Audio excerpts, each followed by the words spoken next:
mindset of a woman. Challenge yourself as a woman in whatever area you are best on. Don't settle for the second best. Don't settle for the second best. Believe that you can make it. Believe that you can make it. Woman, woman, arise and shine. Woman, woman, arise and shine. Be it in the office, arise and shine. Everywhere the women arise and shine. Woman, woman, arise and shine. Be it you a farmer, arise and shine. Everywhere the women arise and shine. Woman, woman, arise and shine. Even you the filmmakers, arise and shine. Even you the artists, arise and shine. Everywhere the women arise and shine. Even you the soldiers, arise and shine. Even you the doctors, arise and shine. Even on the market, arise and shine. Even you the farmers, arise and shine. Woman, woman, arise and shine. Woman, woman. Break us all.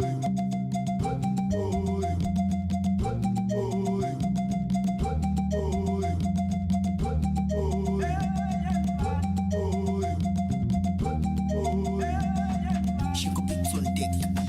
Woman, woman, arise and shine. Woman, woman, arise and shine. Be it in the office, arise and shine. Everywhere the women arise and shine. Woman, woman, arise and shine. Be it you a farmer, arise and shine. Everywhere the women arise and shine. Woman, woman, arise and shine. Stand up as a superwoman. Stand up as a superwoman. Regardless of your status.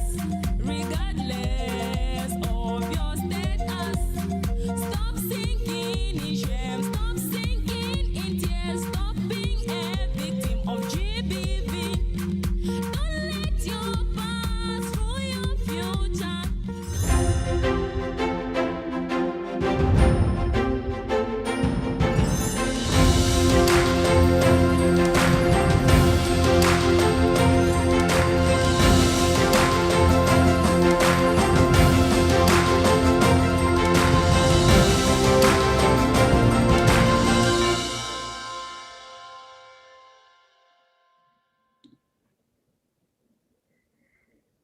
Hi, everyone.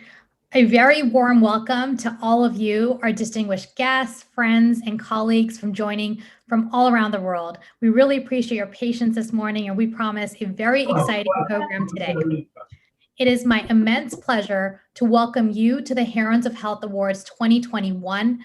Women in Global Health have been hosting this very special celebration every year to recognize extraordinary contributions that women provide to the health sector, and especially making sure that women's leadership in health gets the recognition it deserves.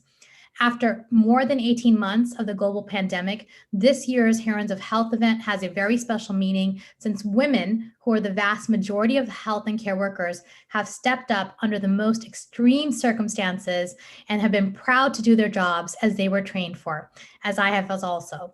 Women have been leaders this year in every aspect of health, from scientists developing vaccines to nurses caring with professionalism and compassion for COVID patients, and to the women community health workers who are often underpaid and unpaid in remote settings advising the poorest communities on the virus. Too many women health workers have lacked adequate personal protective equipment. Too many have been infected and died. Too many have faced violence and abuse. And as of today, too few women health workers in low-income countries have been vaccinated.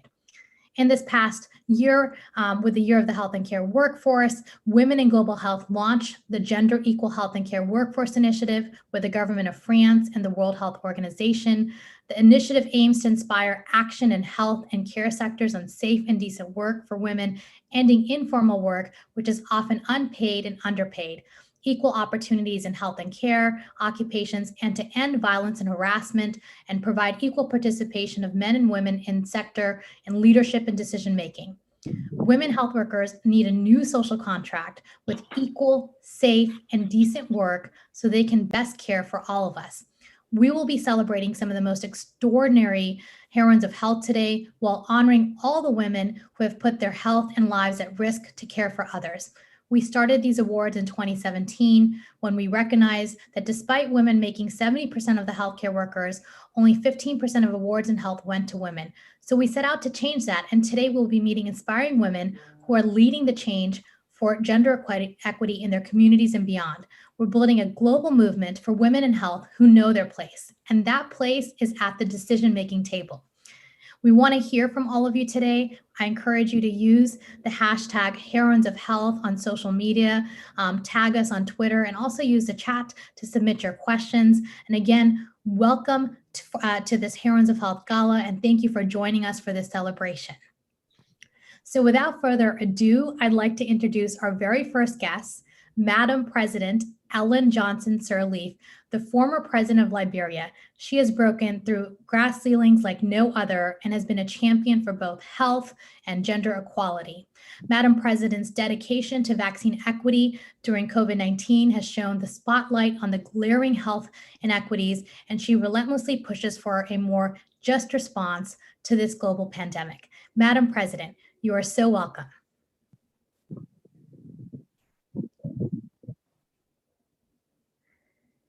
Thank you, Dr. Rupa, and to all of you distinguished women of the Women in Global Health, to all of you who are participating in this event.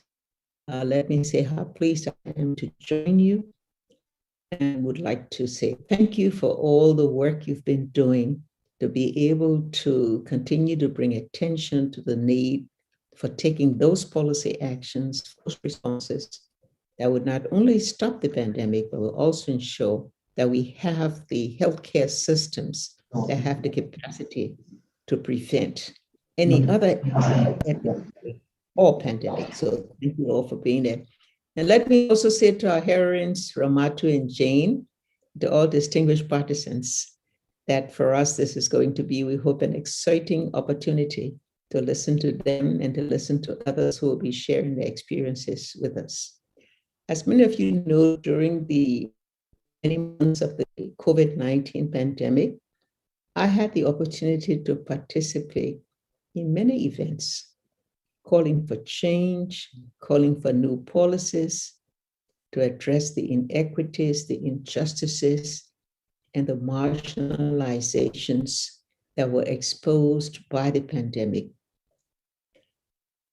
This event resonates so much for me because it tells of the experience of the 3 West African countries when we battled the Ebola epidemic, and it speaks to compelling reasons for changes that will ensure success in stopping the pandemic. It was clear to us, those of us who were leaders of the 3 affected West African countries in 2014, and it's clear to us now that those who take the risk, those who are on the front lines, those who remain the most vulnerable, the health workforce, particularly community health workers, are those who require the changes to address their needs.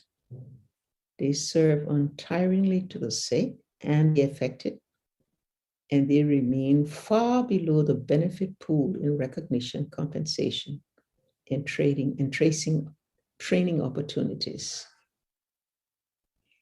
In our heroines, who I want to applaud, I see myself. The determination for education against all odds as key participants in joining the frontliners to address the fears of others and to respond to their needs. In our heroines, I see even more, for they represent the dynamism, the creativity, and the courage of taking on a challenge. And they have done so at a very young age, and they have won. How can we do less than ensure that we create that environment? We undertake those measures to ensure that there will be, not only will they continue to exceed to the highest level of leadership in public service, but that through their example, through their role model, we will see so many others that become heroines and can also address the needs of others. My congratulations to Ramatu and Jane. May you gain strength. May you have the winds behind your back to move you to a greater level of leadership. As the founder of the Ellen Johnson Center for Women in Development that are promoting women leadership, may you someday soon become an Amujay leader so that we too are behind promoting you to see that you achieve the goals that you have set, not only for higher positions, but to enable you to continue the work of addressing the needs of humanity. Thank all of you for being a part of this event. I'll be listening to others. Thank you.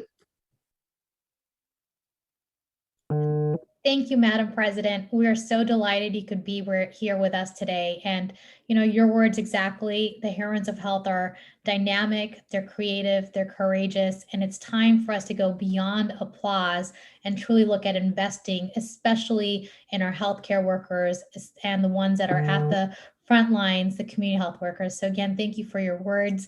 And I'm so excited to be able to now introduce our Heroines of Health. Our first Heroine of Health 2021 is a remarkable woman from Sierra Leone. She was nominated by the Community Health Impact Coalition. And as a community health worker supervisor, when the pandemic was emerging, she was firsthand the most importance of accessing PPE for her colleagues when it was not available. Her passionate campaign to protect a community health worker and protect the nation led to the COVID-19 Action Fund for Africa, which has so far raised over $20 million to provide PPE to hundreds of thousands of frontline health workers. Her story demonstrates how advocacy for community health workers is best led by community health workers, as they know their own situation best. Ramatu's drive to advocate on behalf of those who do not have a voice is unstoppable. Her ability to bring people hope, inspiring them to move forward, is truly remarkable. Please welcome our first Heroines of Health, Ramatu Jalloh. Ramatu, please join us.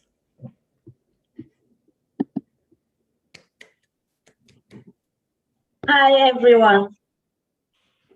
I want to use this opportunity to appreciate women in global health and the Johnson & Johnson Foundation. Also, big thanks to Partners in Health for nominating me. When I met Partners in Health, when they offered me the opportunity to join them, it was my happiest moment. Thank you.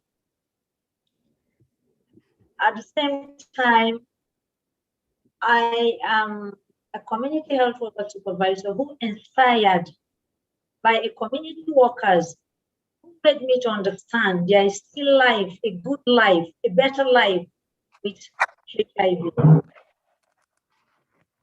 So that inspired me. I realized there is a need to empower women.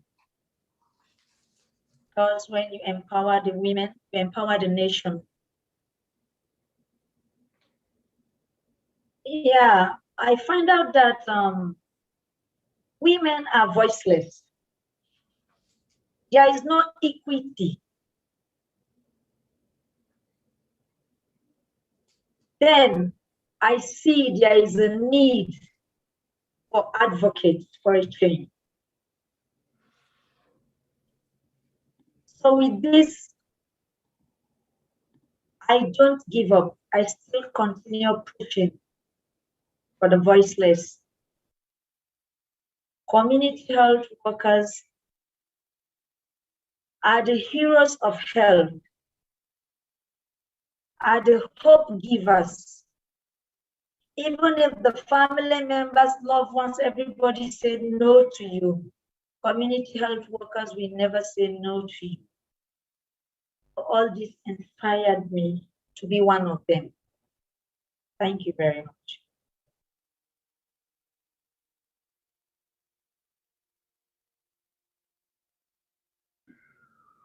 Thank you, Ramatu, for your powerful message. And as you said, when we empower women, we empower the nation. And it's time to change the reality so that women are not voiceless any longer. And you are doing exactly that. And we're going to be coming to you shortly to have a discussion. But I'm so pleased to introduce our second Heroines of Health. And again, encourage all of our audience and guests today, please do tag us, tweet at us, send your questions in. It's time to announce our second Heroine of Health, who was nominated by AMREF Health Africa. Jane Kobayi has shown complete determination to follow her path to become a health worker. She knew from an early age that education was the key to unlocking change, but it would be a challenging road to get there. Running away from home as a young girl to escape forced marriage and FGM, she was supported by a church to attend school. And when funds ran out and pressure to support family mounted, her education was stalled again, but she found a job as a security guard at Consolata Hospital in Nairi County. And it was in this role that her potential and personal qualities shone through.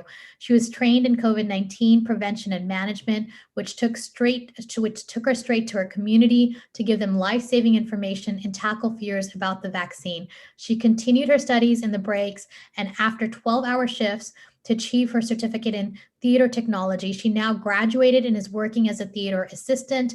Her dream is to be a surgeon, and we look forward to the day she can make this happen.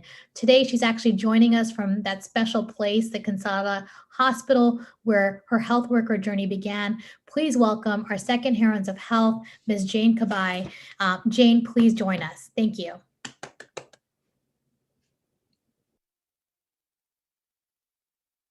Yes, indeed. I'm Jane Kobayi from Kenya, East Africa.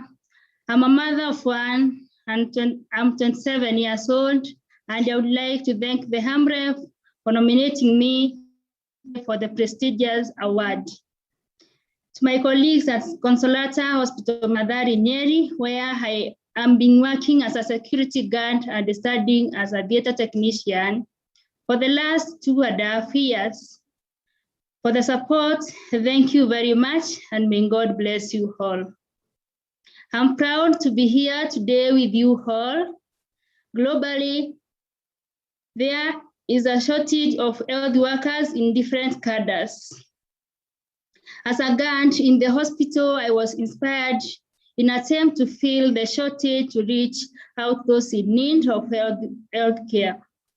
As a young mother, and having challenges to upgrade myself as part of health worker, I have passed many challenges, but I do want to encourage everyone, young and old, that one can overcome any obstacle as long as will and desire. This too has been my drive force.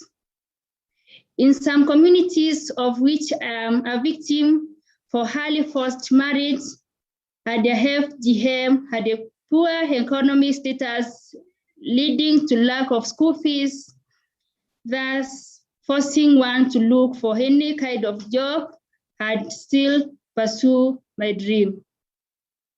Therefore, My dream is to be a true and committed health caregiver, not only in my country, but also globally. As an advocate of encouragement and hope to those facing various challenges like me, in conclusion, I appeal to my fellow Kenyans and leaders to invest in health workers so that we can build a strong health system for a strong nation. Thank you very much, and God bless you all. Thank you, Jane, for sharing such a powerful story. And we hear your call to action. It's time to invest in health workers. Not enough is being done to address the massive health worker shortages. So many want to become health workers, but the barriers continue. So I'd like to actually invite everyone of our speakers to join us for this next fireside chat. And I'd like to first turn to Madam President. And really, Madam President, we have a question that's coming from our audience. How have you found the strength to overcome challenges in your life? And you yourself said you see the heroine of health in your own self. What drove you to keep on going and face the obstacles and adversity?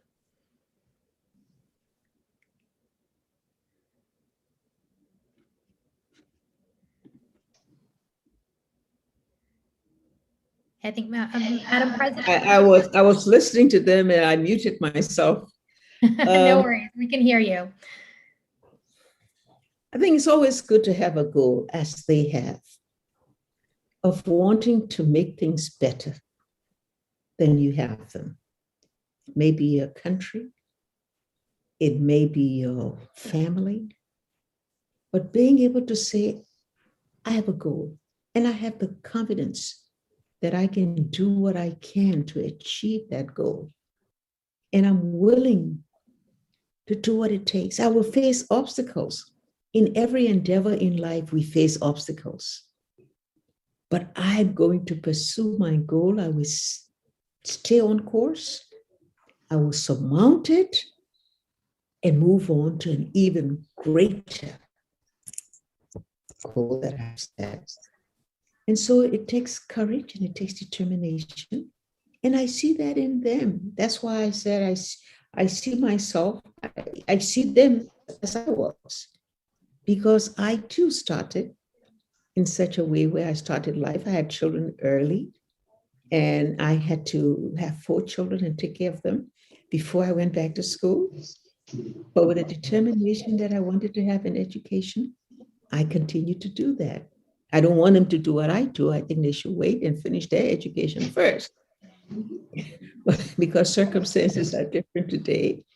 But now that they've started and they've already demonstrated courage and a determination, they just need to stay on course with their goals and have the confidence that they can win. And don't let anybody discourage them or do anything that will try to stop them from achieving it.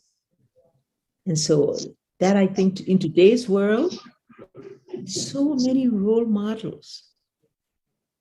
I'm just one of hundreds that have broken the barriers, that have achieved what they've wanted to do, that are excelling because they represent what you are doing now. So I just encourage them. And everybody else in this audience who have set their goals and want to be assured that they can ascend to a level that they would like to see themselves, that they continue to do so. Now is the time for change. Now is the time for women to be able to achieve what they want. The environment is set for that. We now need to seize the moment. We need to take the advantage. And we need together, we can do everything. You also need a team. We need to see the team we would work with as we set our strategies and our goals with the kind of determination that our 2 heroines have just demonstrated.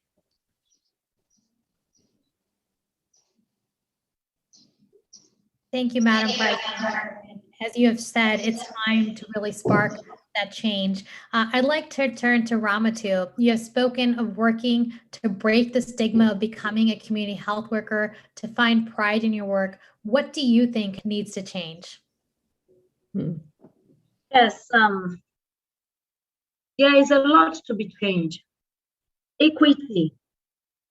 We need equity as women. At the same time, salaries, not tokens. Good health insurance. Decision making, which will be part. Not after they made decision, they ask us to go and implement it. We want to be part of decision making. We are, most of us, we are the breadwinners in the homes. But when it comes to anything good, they always said we are women. The right that we deserve is not given to us as we are expecting it. And we are going to push for it until we get it, with the support of all of you. Her Excellency Ellen Johnson, I know you are there for the women, and this fight is ongoing, on and on until we succeed. So all these are part of the challenges as a woman or a women we are facing. Our workplaces, communities, social gatherings, we don't have the right we deserve. Thank you. Thank you, Ramatu. Your call is quite clear there about equity. Half of what women do in the health sector still remains unpaid, which is almost 1.5 trillion US dollars annually. We talk about that often in Women in Global Health, in global health circles, but you're reminding us exactly why it matters, how it is about everyday people, everyday women who deserve equity and the opportunity to have decent, safe, and equal pay opportunities. So I'd like to turn to Jane. What do you want to see happen to tackle gender inequity in Kenya? Thank you very much.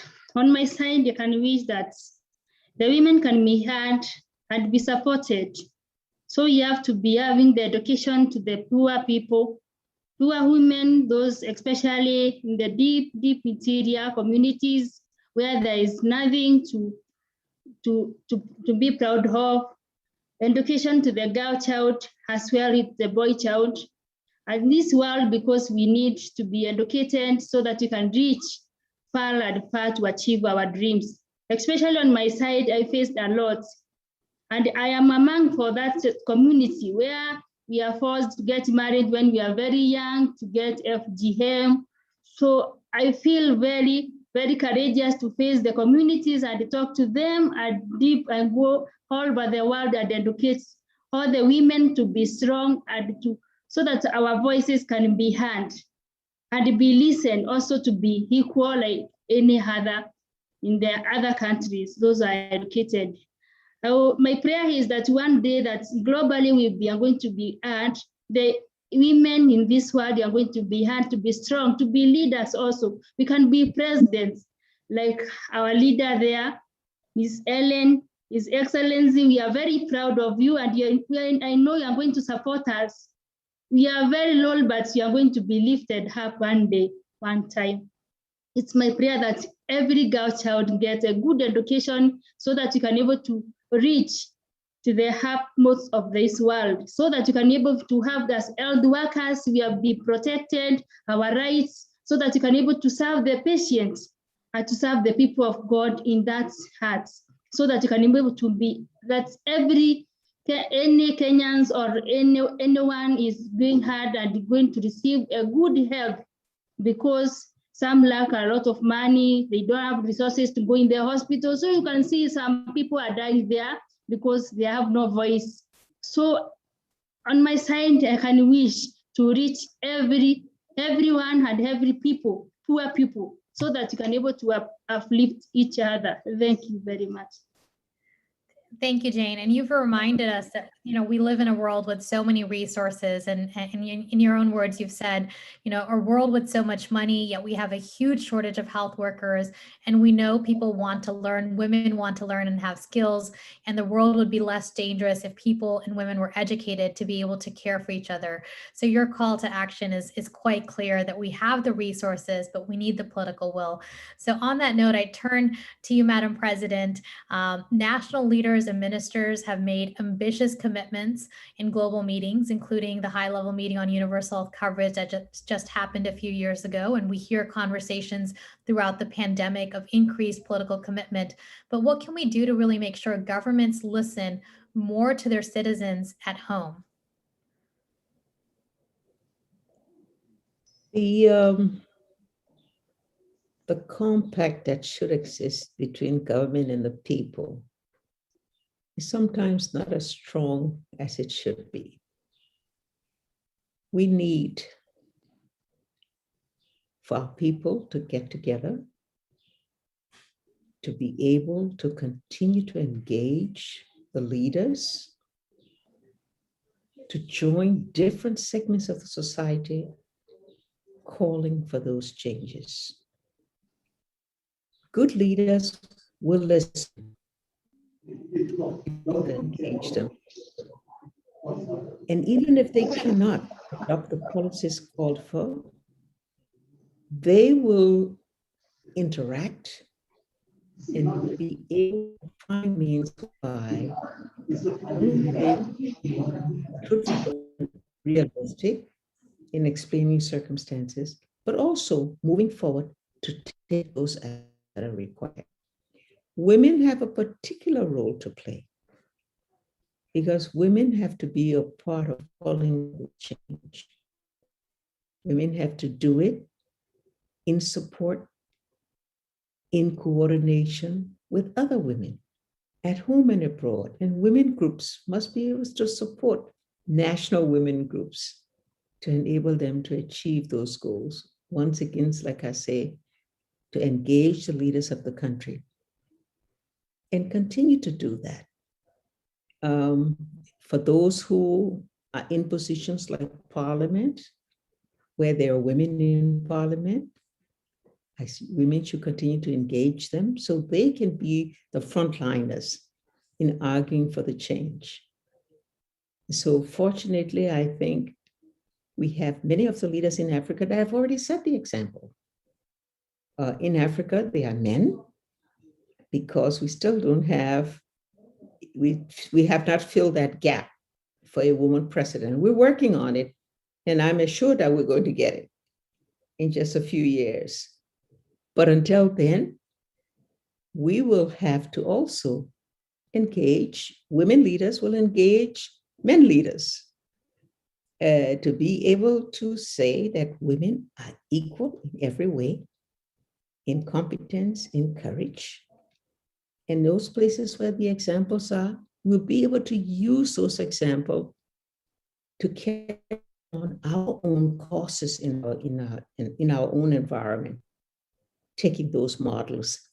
What is constitutional action or statutory legal action? Or what is just good policies that promote women? We have to talk about Beijing, and why haven't we achieved Beijing, to which all the world's leaders signed, in 1985. We have to bring that to the attention and the consciousness of society. And we can work with our media too, because they can be very instrumental in being able to point out the good examples and pointing out where changes can be made.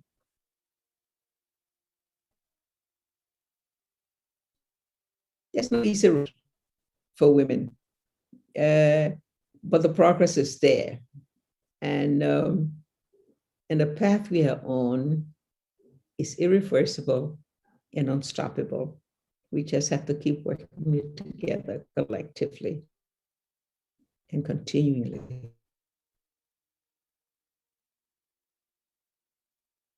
Thank you, Madam President, and such a hopeful message, but also you've outlined that there is still a lot of work to be done, and we should be asking our leaders about what about the progress to the commitments that were made, even going as far back to 1995 with the Beijing Declaration. And we are in the 26th anniversary of the Generation Equality Forum. So you are reminding us that governments and other stakeholders just came together this year to make commitments to accelerate action on gender equality, but we still have a lot more to do. And let's count on all of our partners. And that's such a strong message for us.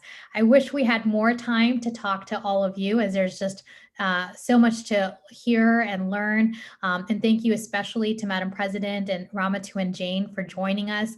And I'm delighted that, we're going to be transitioning to meeting some more Heroines of Health today. And before we transition to our next conversation, we have a very special premiere of a performance commissioned by us for the Heroines of Health, a spoken word artist, Mumbi Machari from Kenya. And after that poem, we will also be hearing remarks from Dr. Tedros, the Director General of WHO, who has been championing the Heroines of Health Award since 2017. So stay tight. We're going to be, you'll be hearing the spoken word from Mumbi. And thank you to our first round of speakers and our first two Heroines of Health. We look forward to working with you. I write this on behalf of women working twice as hard for only half. For the women who don't get a say to decide but are still expected to provide. This is the reality with which they are dealing, so on their behalf, I am appealing. Somewhere, by a river in the valleys of Kenya, a young girl has dreams of becoming Wonder Woman, who in her eyes is a nurse. Wait until she finds out that the situation her fellow women are facing in the field is only getting worse. Wait until she finds out that her worth was already determined for her at birth. She has dreams of nursing back to health the people who remind her of her mother and brothers, but her only crime was inheriting the X chromosome from her father. She is now arbitrarily at the bottom of a hierarchy serving the patriarchy. Being in the front line of global health shouldn't mean sacrificing the needs of self. So these are my heroines of health. The women who unapologetically take up space, who dare raise their voices to advocate for change, who time and time again show up despite the challenges they face, and still they do it with utmost grace, who day by day deal with unequal pay, victims of repeated mistreatment, who have their dignity assaulted while their male counterparts are exalted. You are leaders and healers in more ways than one. We need you. We need more of you. We need to address where the problem is rooted and in turn listen to the ways that we can make you included.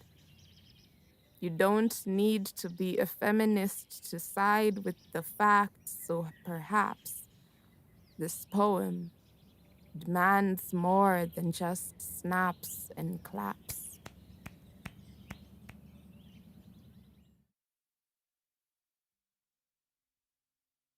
Dear Rupa, distinguished guests, dear colleagues and friends, 2021 is the International Year of Health and Care Workers, recognizing the incredible contribution of health workers in the response to the COVID-19 pandemic and in every area of health. We cannot recognize health and care workers without recognizing women. Although women hold almost 7 out of 10 health and care jobs globally, they are underrepresented in leadership roles. WHO is committed to promoting gender transformative policies to address inequities and eliminate gender-based discrimination in pay, access to full-time employment, and professional development. So I warmly welcome this event, and I offer my deep appreciation and congratulations to the recipients of the awards. WHO is fully committed to making sure women health and care workers receive the quality education, decent pay, safe and supportive workplace, and the respect you deserve. Thank you for everything you have done and continue to do for a healthier, safer, and fairer future. I thank you.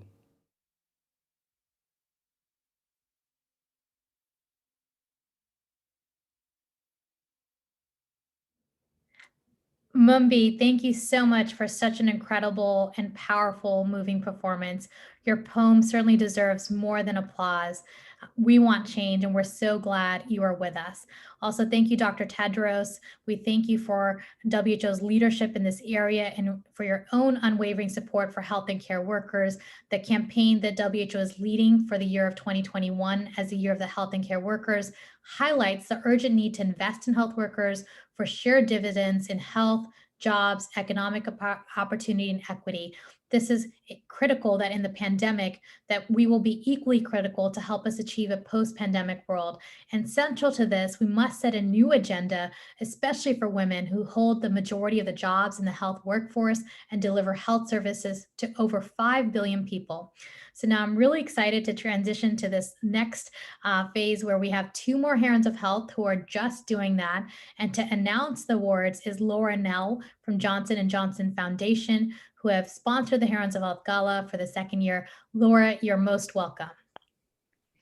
Thank you, Rupa. And thank you to everyone gathered here today, to the inspirational women we are honoring, to the presenters, and to all of our attendees who've come together to celebrate this critically important and immensely challenging work of these extraordinary heroines. It cannot go unsaid that this celebration comes in the midst of one of the most challenging times in global health. Health workers around the world have been stretched even further beyond capacity during this pandemic. We know you're exhausted and yet persevering, and we know you need those who care about you to show support vocally and concretely. Even in times like this, and perhaps especially during times like this, it is vital that we pause and recognize the incredible work being done around the world by leaders like all of you, and further resolve to centralize your leadership in ongoing pandemic response and resilience. Celebrating health workers is core to who we are at Johnson & Johnson. Before the pandemic, the Center for Health Worker Innovation committed to support 1 million health workers by 2030, because we believe that solving the challenges facing frontline health workers will improve healthcare for everyone. Taking time to celebrate the women on the front lines of the COVID-19 response is essential to this commitment. We want to ensure health workers' voices are heard and they are empowered to be leaders at decision-making tables as the global health community strives to ensure health workers emerge from this pandemic better supported than ever before. That's why the Center for Health Worker Innovation works to ensure that we're working toward a world where leaders in health, especially nurses, midwives, and community health workers, receive the respect and recognition that they deserve within the health system. And now I'm really excited to announce our 3rd Heroine for Health for 2021. She was nominated by the International Confederation of Midwives, and she is a truly remarkable midwife from Karachi in Pakistan, who has gone to extraordinary lengths to ensure women can access life-saving care and also ensure care is respectful and dignified. When she witnessed that women's and babies' lives were on the line for lack of small sums of cash to buy essential blood tests or equipment for birth, she set up an emergency fund called the Mama Baby Fund, which now in its 6th year has supported over 20,000 women to provide safer births.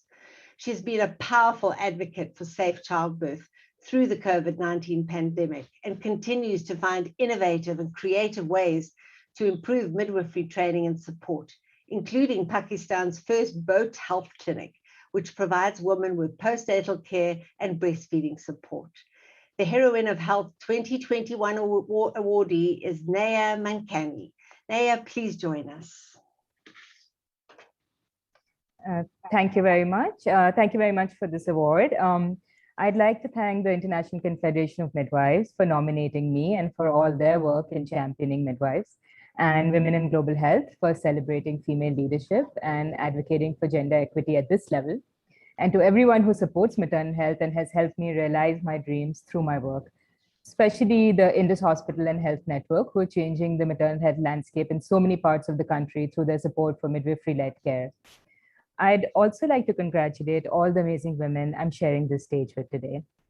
I'm very honored to be recognized for my work in maternal health and midwifery in Pakistan, and for all the maternal health emergencies we have managed over the years through Mama Baby Fund.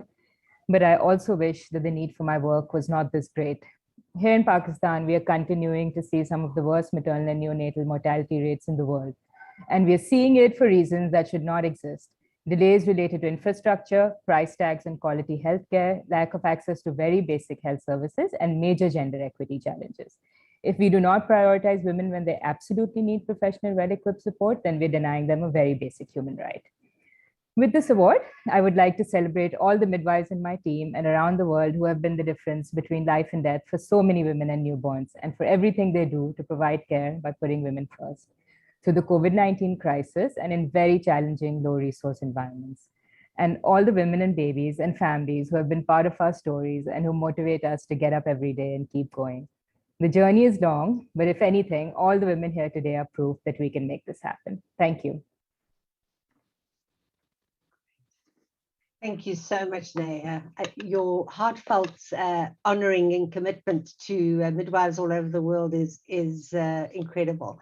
And I loved what you said about how you make the difference between life and death in so many circumstances. Thank you so much for all you're doing. And I'm looking forward to hearing more about your brilliant work. But first, we have a fourth Heroine of Health 2021 to announce. And this heroine was nominated by the International Council of Nurses for her outstanding leadership in Lebanon. On August the 4th, 2020, when a huge explosion in Beirut killed 217 people and injured 1,000 more, it was this woman who led the nurses of Lebanon as they stepped up to the challenge. Hospitals had been completely destroyed, along with emergency treatments and supplies. She went to every major hospital to coordinate the response. Nurses gave their all, sometimes their own blood, sometimes their own lives. 5 nurses died and many more were seriously injured on duty. In the aftermath of the blast, she coordinated the COVID-19 relief efforts. All throughout this response, she worked with the media to ensure the enormous contribution that nurses had made was properly recognized. Her persistence and passion in creating strategic alliances and speaking up for nurses has not only given them much needed practical and psychological support, it has been a game changer in how nurses are perceived and valued. The Heroine of Health 2021 awardee is Dr. Mana Dumit. Mana, please join us. Thank you.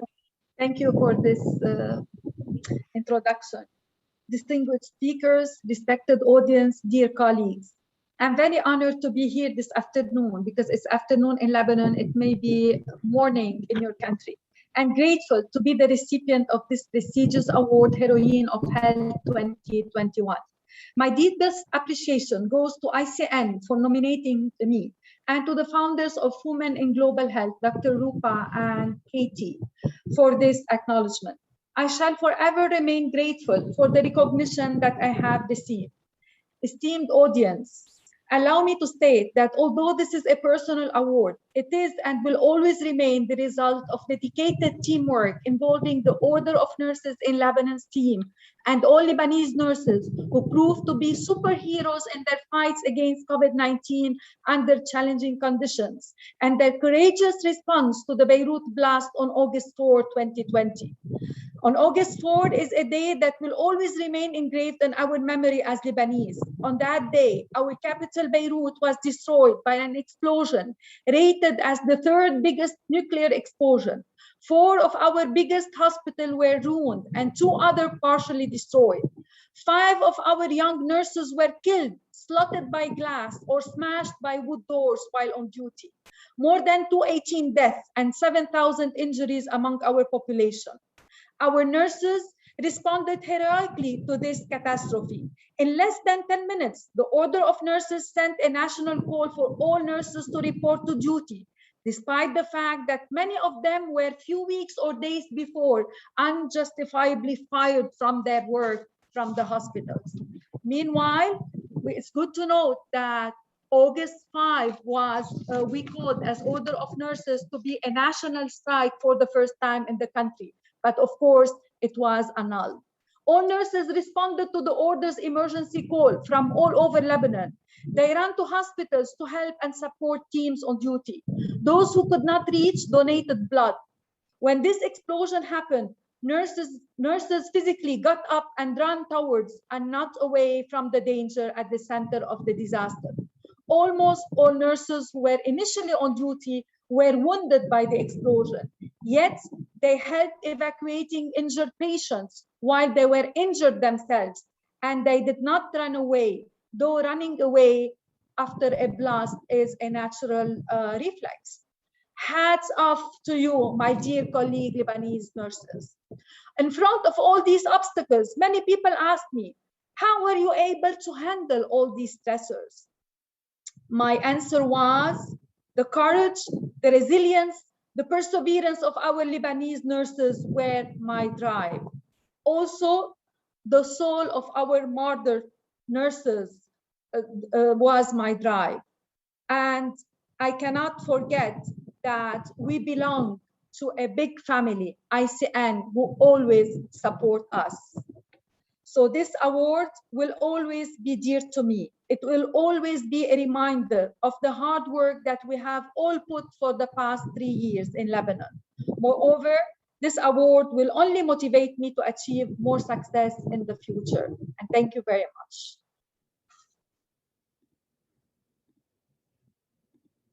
Thank you so much, Myrna. Thank you for your passionate remarks. And again, I mean, we watched the crisis unfold in Lebanon and continue, and our hearts are with you. And we're just grateful that we have heroines of health like you and your compatriots. So thank you very much. Back to you, Rupa. Thank you, Laura. And really, thank you, Neha and Myrna, for just sharing with us your experiences, your stories, the struggles. But what really stands out to me is that you're changing the narrative. You're really showing us that women can be leaders in health, and especially nurses and midwives. Myrna, you know, I love the conversation that we had where you talked about how you brought your own chair to policy meetings. It demonstrates the tenacity and determination that nurses and midwives have to be heard. And perhaps we should all be doing this until every senior leadership meeting in global health is at least 50% women. So I invite all of you for our conversation together. We have been discussing providing health services in some of the most difficult, fragile settings, but also the lack of recognition received for nurses in Lebanon and midwives in Pakistan. What are your top asks for achieving better recognition for this work? And let's begin with you, Neha.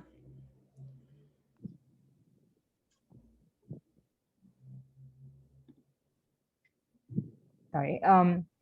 So as you mentioned, Rupa, we have the midwives. We've seen the kind of work that they do, and we've seen how they've really stood out in COVID times, especially, you know, when we saw healthcare systems in really major settings just collapse. We saw midwives continue to provide respectful maternity care. And in my work, I've also seen the change that we've seen on the ground because of midwives. In just 3 years ago, we opened the first midwife-led unit through the Indus Health Network. And just in 3 years, the change we've seen has been phenomenal. We've seen the maternal health landscape of entire communities become transformed because they now have access to quality community-based midwifery services. We've seen women who have never accessed care in their entire reproductive lives giving birth safely and choosing to birth with skilled birth attendants. And I've seen a transformation in midwives, the mobility they're allowed from their families, how they view themselves because of the impact they've had in women's lives. And I think seeing this impact, we need to recognize access to quality maternal health care as a basic human right.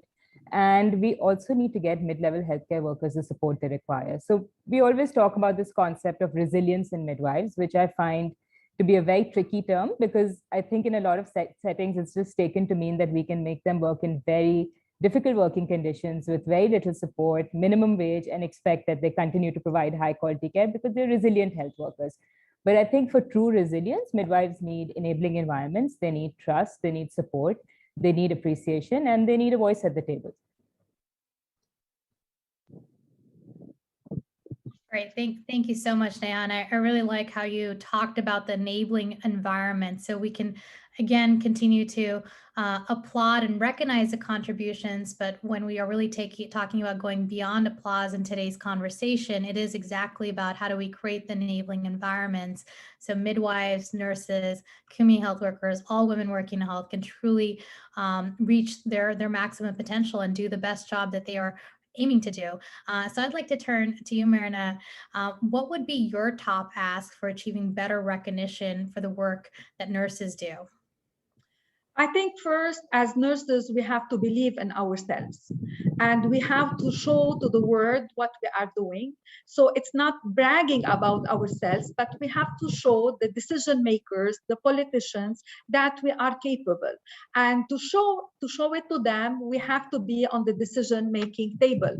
So we have to make us available. And if we are not invited, we need to invite ourselves to the decision-making table for them to show what are our capabilities and what we can achieve. Then, of course, we have to create alliances. We have to see powerful people. We have to create alliances with them so that they can support us and support our mission. But the most important also is we have to show the people the power of knowledge that we have so that the people in the community would trust us as nurses. So I don't believe that anyone would come and tell us, come on, sit on the table. We have to forge our place. And it's not something very easy. Change is difficult. Nursing has always been in the shadow. Unfortunately, we need to speak up. As I said, change is painful, change is difficult, but we're seeking transformational change. And we have to remember that Rome was not built in one day. So if we need sustainable change, we have to be perseverant, we have to be persistent, and we have to keep on talking and raise our voice. Thank you for that very powerful message, Marina. And you know, what I really like about what you're saying there is that there is a role for us to work collectively together, for nurses to come together. And you shared in your testimony with us today about the power of nurses mobilizing around crisis, but also the fact that they were going to come together and protest against some of the difficult circumstances. Marina, you've also engaged with some of the non-traditional actors in this space, including really working closely with media to make sure that nurses are no longer in the shadow. And I think that's an incredible aspect of just your own perseverance, but your commitment to making sure that all nurses collectively have more visibility. And we'll be coming to you again, but I want to turn to Laura. Laura, you know, your partnership and Johnson & Johnson Foundation's partnership, and especially investing in health workers, prioritizing particularly women in this has been incredible. What do you think the global community needs to do to address some of the concerns that we've heard from both Neha and Marina today? Thank you. Well, I think, I mean, we know that women hold 90% of the client-facing roles in healthcare, but only 25% of senior leadership roles. So I think what we need to do is we need to come together as funders, as thought leaders, as professional organizations to figure out how to make sustainable change. This is not something that one organization or one individual can do themselves. I think, you know, through organizations like Women in Global Health, your wonderful advocacies, your wonderful advocates opportunities that you provide, I think that's how we raise the voice. We've got to give our frontline health workers voices. We've got to allow them to say what they need, because they know better than anybody else what they need in order to create that enabling environment that Neha was talking about. I love what Myrna said about bringing her own chair to the table. And I think that that's applicable for many women in many different fields of life, in corporates, in the healthcare sector. So, I love that courage and that stamina. But I really think collectively, we've all got to work together to make sure that women in frontline healthcare positions, that your voices are heard and that you get what you need. Thank you, Laura, for that. And it's not easy, as we've heard from both Neha and Myrna, about really going out there and creating those enabling environments, or challenging and changing the narrative. So I want to just come back for a very final word from both Neha and Myrna, and maybe kicking off with Myrna. Where do you get your inspiration to continue this very challenging work? As I said, the nurses are my inspiration. Their work, their courage, their perseverance, they give me all the inspiration. And the love of nursing, the love of showing the world what nurses can do. We are the heartbeat of every healthcare system. We are the hospitals. We are the primary healthcare. We are the school nurses. Wherever you have a human being, a community, we have nursing, and it's the care of nursing that matters. You can have tele of whatever, you name it, telemedicine, tele-engineering, but you cannot have tele-nursing, because you need the human resource. So we have to be proud to be nurses. I'm proud to be a nurse, and more, I'm proud to be a Lebanese nurse. Thank you. Thank you so much, Myrna. And it's I can feel your energy. Yeah, even though we're telecommunicating here, but I can feel your energy and the inspiration you get from your colleagues. That's just so great to hear. And then turning to you, Neha, to close us out. I would say that in terms of what keeps me going in challenging times, I think it's this idea that at some point our work just becomes so much bigger than us.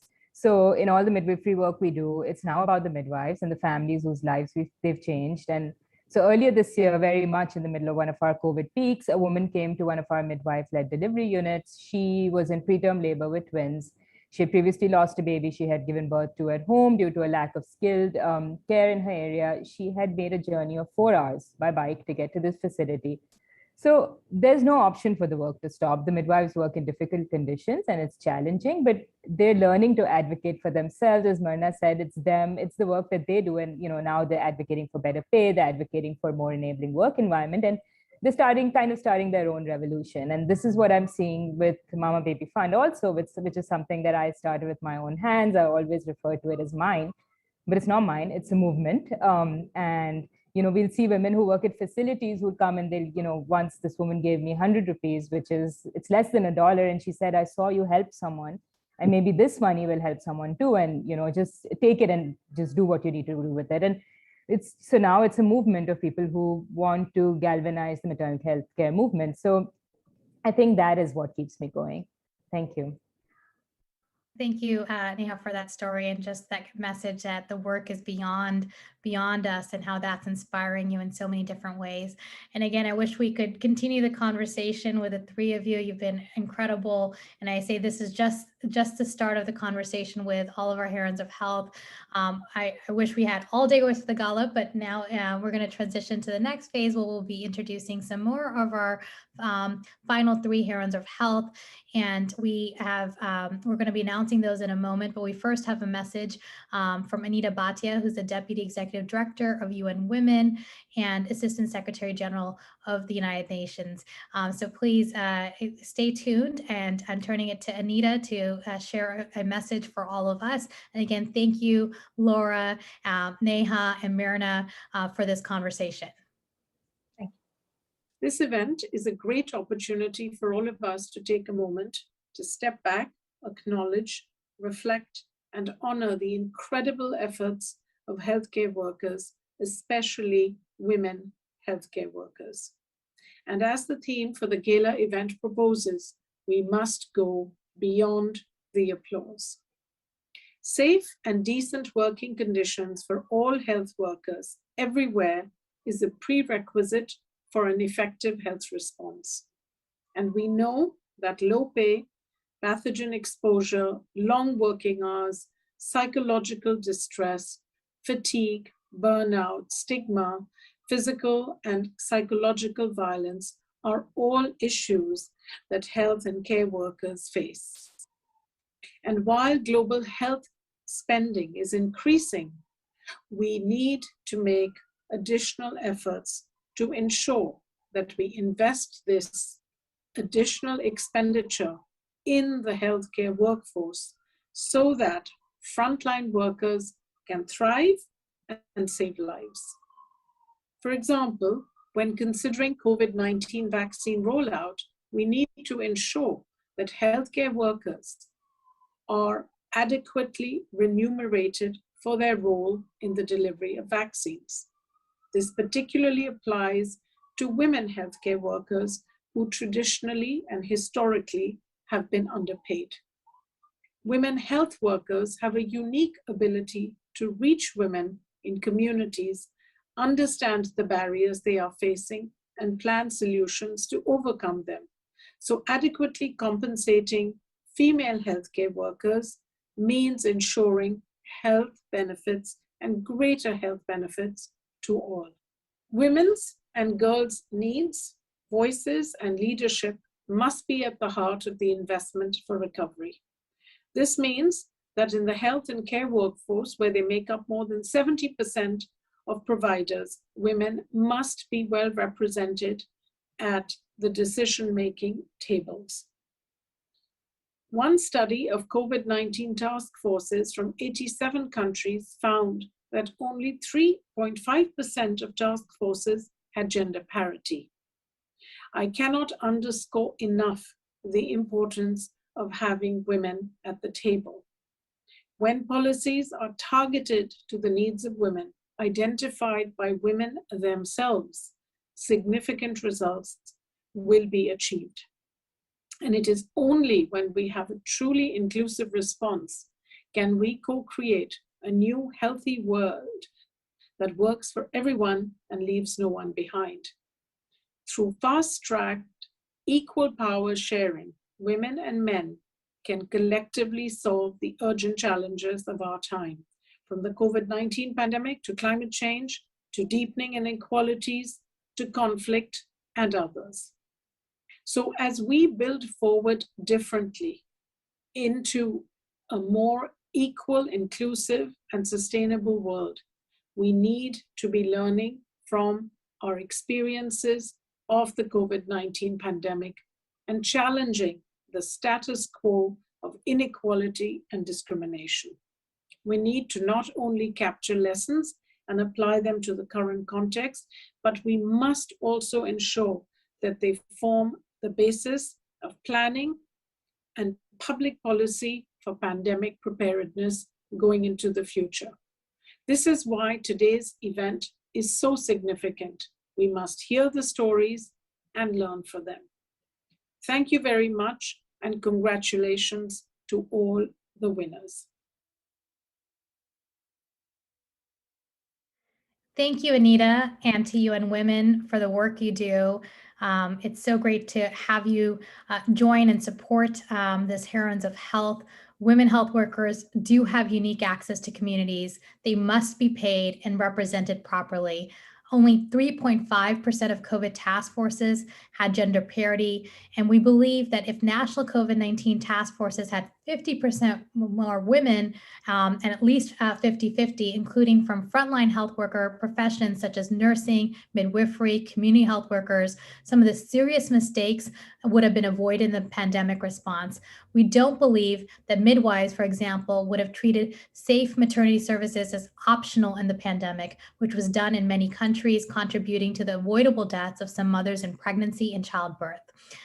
So on that note, I'd like to actually turn to the very exciting a final panel where we will be introducing our 3 Heroines of Health to be announced. And to make these announcements today, we have a truly remarkable woman leader in health, who I consider a dear friend as well, who's an absolute trailblazer. Professor Flavia Sangbuke is the first Black woman and the only 3rd woman to be president of the College of Medicine of South Africa.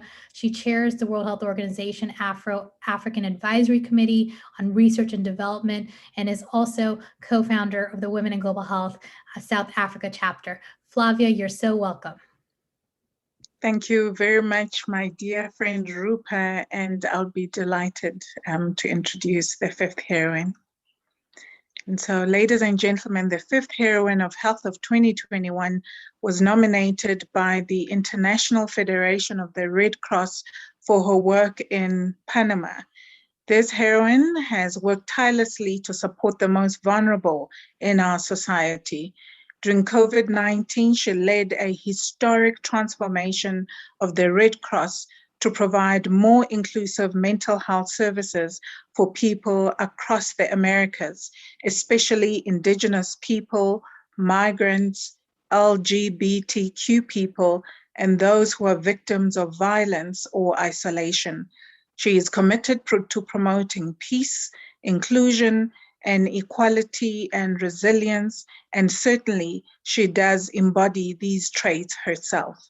Her innovation and creativity has led her to training of more than 150 teachers in mental health and psychological support, already reaching 3,000 children who are better equipped today to deal with the impacts of the pandemic. Please welcome our Heroine of Health 2021, Grizi Trejo. Grizi, please come and join us. Thank you so much. For me, it's an honor to be today here. Thank you to the organization for this prize. Thank you to IFRC to nominate me. It's an enormous recognition and compromise with all the health workers in our Americas region and around the world, and for vulnerable population that you're mentioning, and for kids, because we need to also include them in this transformation in our work. For me, I'm representing today, as I say, women health workers that every day they have the hope to transform the work despite many difficulties and inequities that they are facing. As we know, health workers around the world, especially women, they are facing lack of opportunities to cover leadership positions, despite they have enormous skills and competence to do it. Also, they are facing lack of resources and staff that allow them to provide real and dignity health cover to all the population, especially those vulnerable like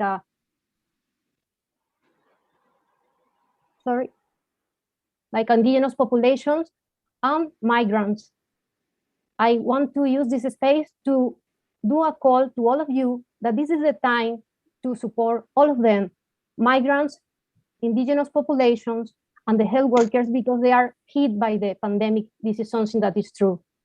This pandemic is putting in the, can you listen to me? Sorry, I'm having some problems here. The pandemic is bringing the mental health on the top. And this is the time that all of us that we are right now here in this call to do something for mental health. As a federation, we are working to promote inclusion of mental health in each of our activities, because this is something that is so important to transform the work and the mental health be a priority. And all of us, we adopt a culture of mental health, peace, inclusion, and resilience. Also, please allow me to say thank you in this call to all the colleagues that are supporting me every day and the national societies in the American region, because they are the real heroes that every day they are reaching isolated communities, the indigenous population, and working with the kids. Can you listen to me? Sorry. Reaching them. You need to know something. They are the real heroes because despite they are hitting emotionally, socially, Sorry, something is happening. So sorry. Nene. They are the real heroes in this history. So sorry for my connection. I don't know what is happening, but thank all of them and thank you for this prize. This means like a mental health matters. Thank you very much, Gracie. Over to you, Rupa.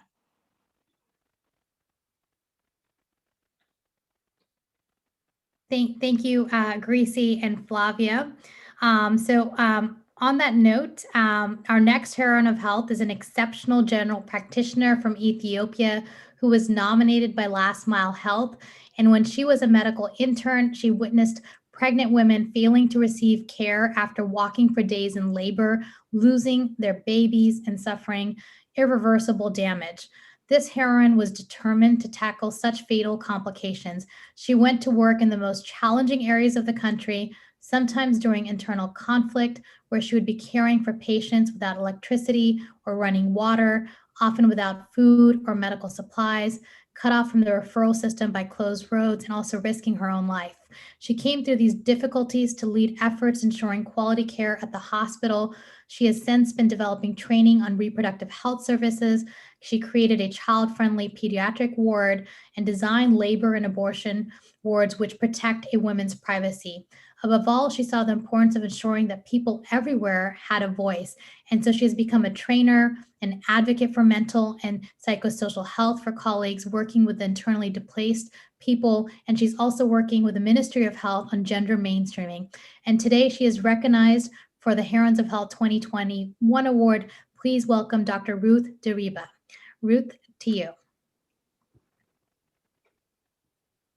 Thank you very much, Dr. Rupa.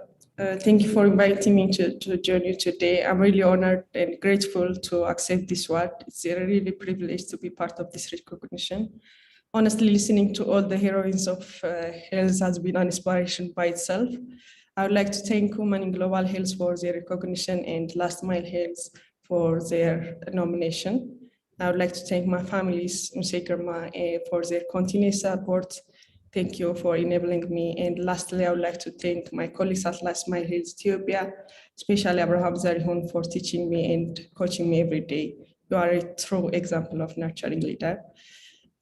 Saying this, I would like to celebrate this award with Ethiopian health workforce who have been working tirelessly during this COVID-19 response. When we all are faced with these difficult times, you have joined to help your community, prioritizing others' lives more than your own health. So you deserve the recognition and more. Thank you. Over to you, Rupa. Thank you, Ruth. Great. I was going to say thank you. Thank you to Ruth, and I'm turning it to Flavia. Thank you, Rupa, and thank you, Ruth. Your story is really one of courage and determination, which I really see is a true common thread to hear today. Our final Heroine of Health for 2021 was nominated by Grand Challengers Canada because she has been addressing the stigma of mental ill health and breaking down barriers in India for some of the hardest to reach people. By providing a safe space led in part by women with lived experiences of mental health challenges, this heroine has built a model that is truly effective and is now serving over 1 million people across 10 states and Sri Lanka. This is structural change and it is working. As she herself says, we must address the root causes such as poverty, conflict, diseases, disasters, domestic violence to dramatically change people's prospects, enabling them to return to their communities, to hold down jobs, to live with dignity and respect. She has been so strategic in her work with media partners to address the social perceptions of mental ill health, and therefore is building systemic change across India and beyond. And so our final heroine of health is Dr. Vadana Gopikumar. Dr. Vadana unfortunately could not be here to join us in person, but she did send us a lovely message that we will listen to right now. It's such an honor and a privilege to be amongst such inspiring women and leaders who've walked the talk and who've ardently pursued their goals and their vision to make the world a better place. Thank you, Grand Challenges Canada, for being our constant cheerleaders and for nominating the Banyan and myself for this award. Thank you, Rupa and Women in Global Health for creating a platform where women leadership can be displayed and where discourses around how leadership needs to evolve can be constructed. I think it is essential and critical at this point in our lives. Thank you all other partners, Johnson & Johnson, for making this event possible. I have 2 points that I'd like to leave you behind with.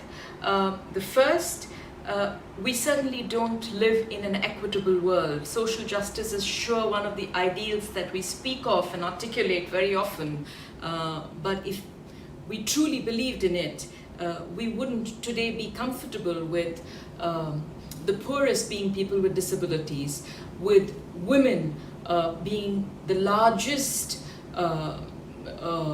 folks engaged in the unorganized sector and therefore without any safety nets, with women having the least access to healthcare, with female feticide and infanticide still being realities, with women being oppressed and subjected to various forms of structural violence and intimate partner violence, which is truly normalized in a sense. As a result of it, the generations to come are sort of influenced by the valued or the devalued social roles and attributions, which is not a great direction for us to head in.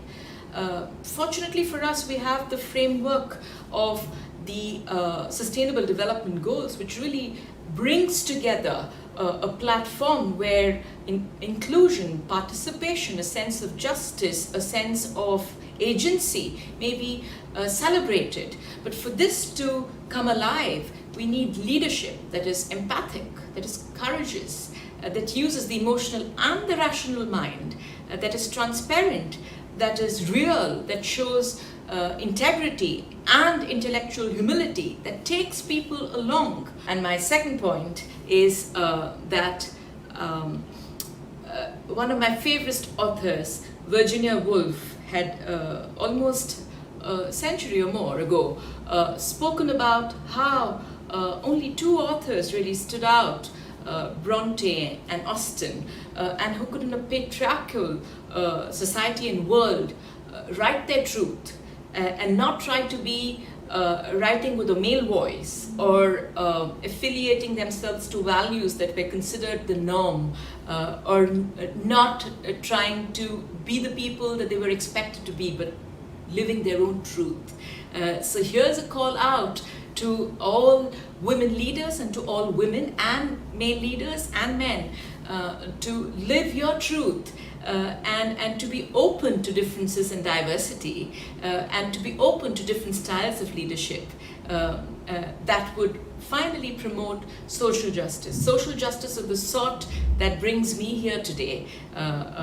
And a final thank you, therefore, to the people who brought me, whose learnings really have made me a wiser and a kinder person. And those are my colleagues and the women and the men at the Banyan who, despite being abused, despite living on the margins of society, despite living with mental health challenges, and despite being oppressed, have gotten the better of their situation and shown that courage and strength is possible in the background of vulnerability, and it's possible for the two to coexist and for them to lift not just each other up but me up as well. So this is in your honor, all my friends at the Banyan.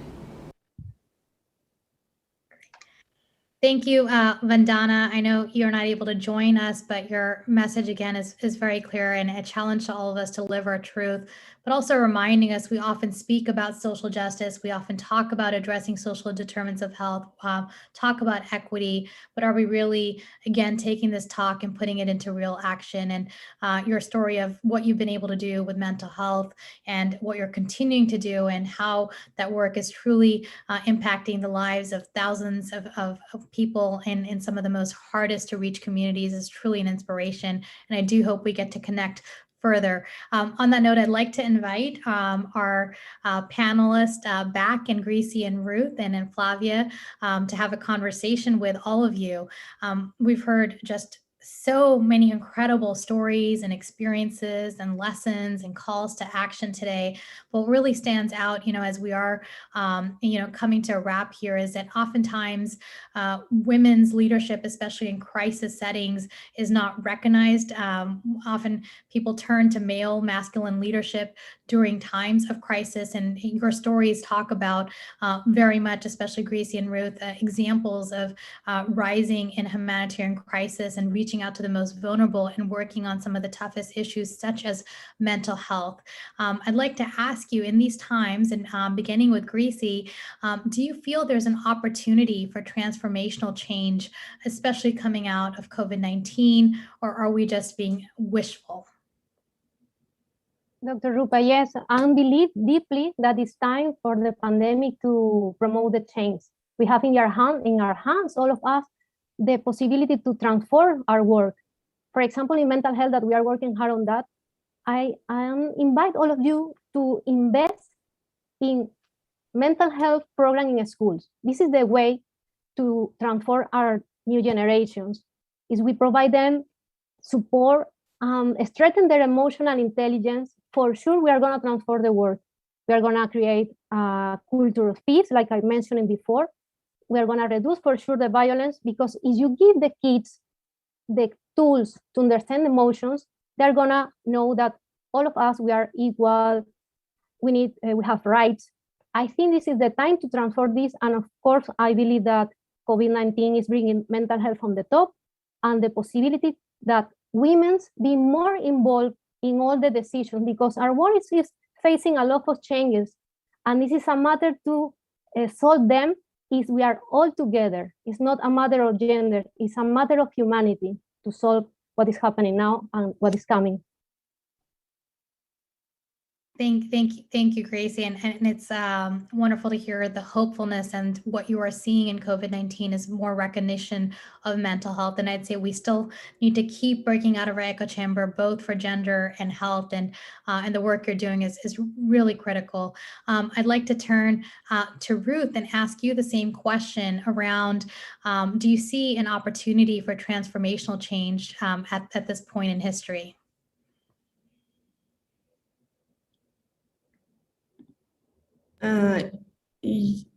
Yeah, that's true. I have been encouraged by positive change during my career. Today, there are more women at the ministry than ever before, and even our Minister of Health and our presidents are women currently, and there are also growing number of female health workers. And I really believe that there is a chance that women will be more involved in the leadership and in the aspects of the mental health and the psychosocial support.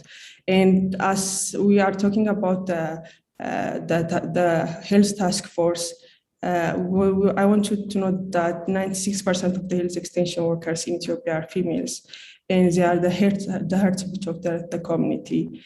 But despite this, recent data showed only 13% of the leaders at district health office from 9 regions in Ethiopia are women.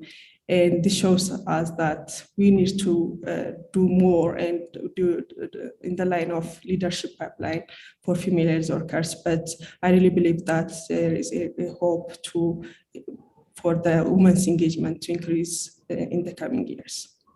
And Ruth, you were mentioning this a bit already, that, again, majority, over 90% of the community health workers are women in Ethiopia. What changes do the women you work with really want? And what are some of the challenges you're seeing to achieving those changes?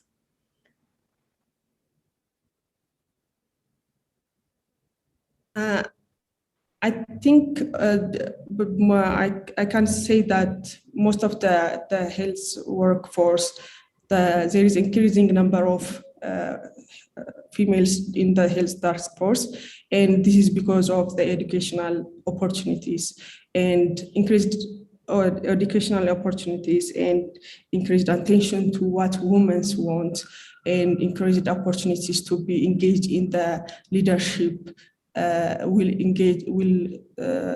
increase their involvement in the leadership, and that's what women need at this time. Thank you, Ruth, for that. And it's clear what you're saying is women want to be heard, and they want to be able to have a platform of power and decision making, and that is part of their key want. So I'm actually going to turn to you, Flavia, as a trailblazer, woman leader in general, doing such amazing work. Do you feel change is on its way for women working in global health? And do you finally see steps are being taken to really transform and make sure that power reaches some of the most hardest to reach women, that we especially reach women from the global south and women from diverse backgrounds in both health and development? In some parts, Rupa, and it's not really enough. And I think that what COVID-19 has done, it has really assisted us to stop. And a lot of times we needed that stop. And that stop was to enable us, so that the organizations that have managed to make that real, tangible, impactful change are those organizations that have said, wait a minute, let's stop, let's look at our structure. Does this structure enable change? Because sometimes we talk about change, but you can't put new reforms and new things and new ideas on top of structures that are not geared to receive that change. It is such an important aha moment for all of us to realize. And by that structure, I mean, I use it in the broader sense. One of the senses is, are our policies geared to see women of color? I mean, if you look at, for instance, your HR policy and your policy of recruitment, if it is not geared to bring in diversity and transformation, you can talk in every single board meeting daily, but until you change that